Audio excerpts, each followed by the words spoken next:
Maranata, Senhor está viniendo, 3 de março, vida novo.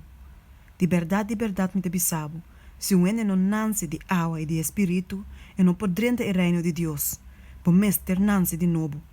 Juan 3, versículo 5 e 7.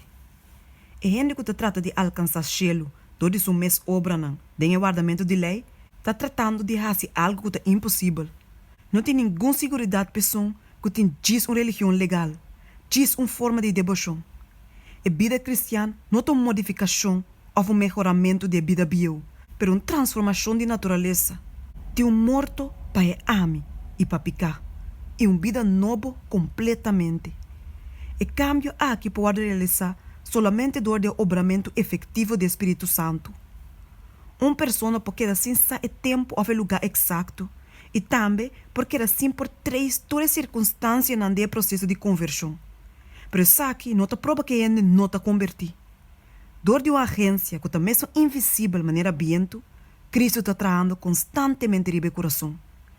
Pouco a pouco, por estar inconsciente a pessoa que está recebendo, impressionante guarda assim, que tem a tendência para dar a alma na Cristo. De repente, segundo que o Espírito está vindo com uma chamada mais direta, a alma está sometendo mais gozosamente na Jesus. O piende tem a aqui uma conversão de repente, mas isso aqui tem resultado de tempo largo de esforço para ganhar o coração, que o Espírito de Deus está assim. É um processo de paciência, um processo largo.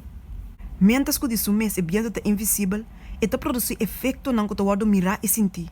Assim é trabalho do Espírito, ribe a alma, revelar o mês dentro do acto de som que sente seu poder salvador. Ora que o Espírito de Deus toma posição de coração, está transformar a vida. Pensamento não pecaminoso tu pôr em banda. Ação não malo tu renunciar e abandonar. Amor, humildade e paz tu toma lugar de rabia, envidia e conflito. Alegria tu toma lugar de tristeza. E a cara não te refleja a luz do cielo.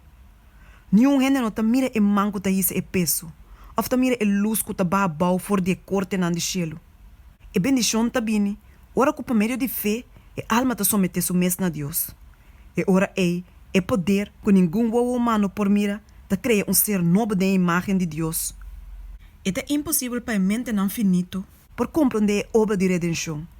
Su mistério te surpassa o conhecimento humano. E toch, é um que te passa de morto para vida, te realizar que saque tem uma realidade divina. E começo de redenção, nós por conhecer a que bauri batera, para meio de uma experiência personal. Seu resultado não te alcança chega até na siglo na eternal, e dor de tur e siglo na eterno.